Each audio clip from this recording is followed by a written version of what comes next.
বাড়িতে পৌঁছে দেওয়া হয়েছে। উকিল বর্মন আমার সঙ্গে রয়েছে, আমি খোঁজ খবর নিছি, এটা আমরা এত খুশি আর এটা পাওয়ার মতো ভাষা নাই। তো আমরা একটু বরণ করি নাই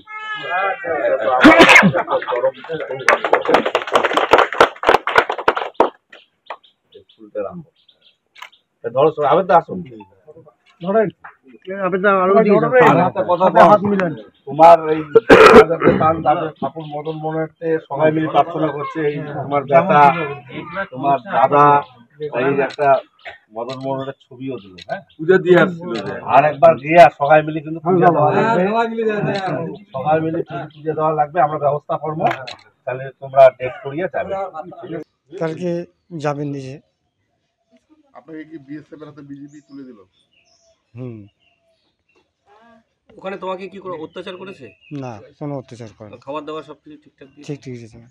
কেউ বলে এ বুড়ো লোকটাকে ধরিয়ে এসো বিনা দোষে, ও জেলখানা একেবারে হই হই চই চই, একদম জেলখানা একেবারে হই চই চই চই। ইস, বিনা দোষে লোকটাকে নিয়ে আসলো, বিনা দোষে বুড়ো লোকটাকে নিয়ে আসলো। সবাই বলছিল সবাই জেলখানার 500 লোক জেলখানায় একেবারে হইচই দেখার জন্য, খালি দেখার জন্য একেবারে ভিড়ে ভিড়ে লোক, ভারতের লোক নিয়ে আসলো, ভারতের লোক নিয়ে আসলো। কেউ বলে ভালো, কেউ বলে না ওরকম মাই ফেলে ভালো, কেউ বলে আমাদের বাংলাদেশের লোক অনেকেই মারি ফেলে, গুলি করে মারি ফেলে, বা ধরা পড়লে ডাঙে মারি ফেলে। আবার তো আসলেন, আবার তো আপনার কাঁটাতারের ওপারে চাষ করতে যেতে হবে, কতটা আতঙ্কে যাবেন? ইচ্ছে যাওয়ার মনটা চায় না, আর যাবো। কাঁটাতারের উপরে কতটা জমি আছে? 4 বিঘা জমি আছে। কিভাবে চাষ করবেন এখন? মনটা যাবে না, মনটা হালত ও সার ঘর তো যাইতেই দিব না, জেলখানা দেখার কোনো লোক নেই। বিএসএফ এর পাহারা দিলে মানে কি বিএসএফ এর ভরসা আছে? ভরসা নেই। আমি মনে করছি কার্ড জমা দিছি, আমার যখন তখন নিয়ে যাবে। কেম বাংলাদেশের বিডিআরকে যদি চাপ দেয় আমাকে যখন তখন নিয়ে যাবে, কার্ড জমা আছে, আমার ভয় কিসে? কোনো ভয় নেই। আর আমি আজ যাই কাল যাই তরশু যাই, ও কোনো খবরই নিয়ে যায়, তুলে নিয়ে একেবারে নিয়ে যায়। আমি কেন নিয়ে যান আমি তো জানি না, করে গুলি হয়েছে ওখানে, কী হয়েছে আমি তো জানি না। করে 6জন লোক আসিয়া আমাকে ধরিয়া তুলে নিয়ে যায়, বলে কাকা কোনো ভয় করেন না, কোনো ভয় করেন না, কোনো ইয়ে করেন না, আমাদের লোক ধরছে, আমার লোক ফেরত নেব, তোমাকে ফেরত দেবো। তারপর নিয়ে গেল, নিয়ে যায়, বলে আমার লোক ফেরত দিবে, আমার লোক তোমাকে ফেরত দেবো। আর পরে যা শুনি ওরা আবার গুলি করে বলে মারাই গেছে লোকটা, আমি বলে শুনিনি, গুলি মারাই গেছে লোকটা। তারপরে আমাকে অন্য জায়গা নিয়ে গেল, নিয়ে যাওয়া ওই রাখিল। তারপরে বিকেলের দিকে বিএসএফরা খুব চাইতেছে, বাংলাদেশের বিডিআরগুলো খুব চাইতেছে ওকে, বলে ওই লোক দাও, আমরা সমস্যার সমাধান করব। তারপরে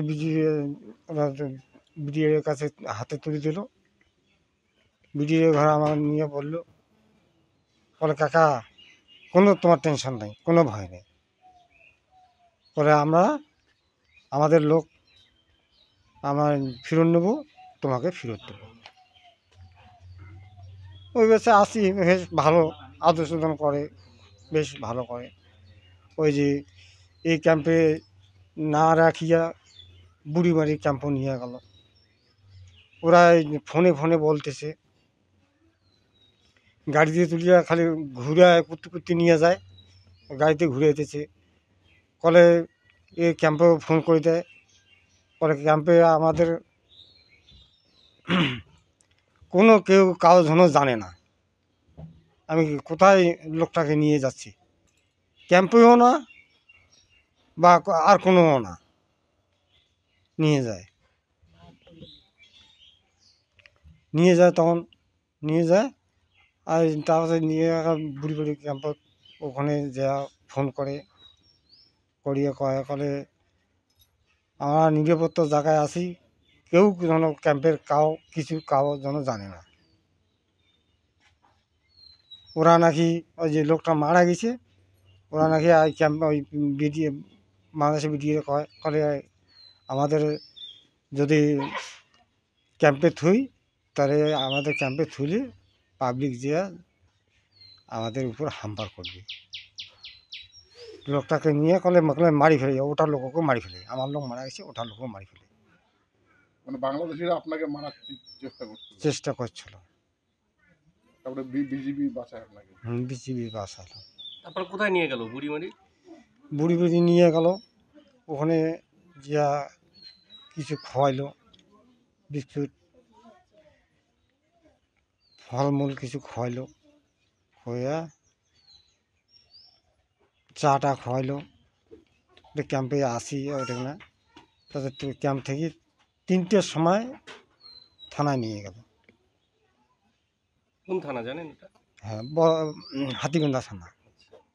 হাতিগন্ধা থানা নিয়ে গেল।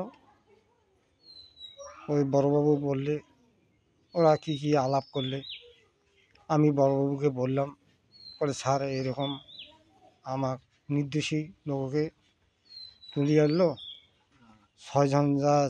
6জন গেছিল, 4জন আমাকে ধরলে এখানে শূন্যের উপরতে নিয়ে আসলো। আমার তো জিউ ওরা কিচ্ছু নাই, শূন্যের উপরতে নিয়ে গেল, ধরিয়েছিল।